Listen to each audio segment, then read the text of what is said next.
Hey everyone, welcome back to the channel. In today's video, we're going to talk about how to categorize transactions in Bluevine. It's going to be a quick video. We're not going to waste much time. Just going to give you guys very short step-by-step guide on how to get this done. So let's get into it. The first step is to log into your Bluevine account on the app or the official website. Once you're in, navigate to the transactions tab. You're going to see a list of your deposits, withdrawals, and purchases. Select the transaction that you want to categorize and then tap or click to open the details. Look for the category field.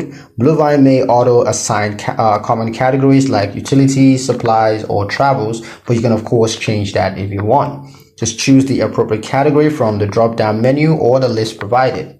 And just repeat the process for other transactions, and over time this builds a clear breakdown of your spendings.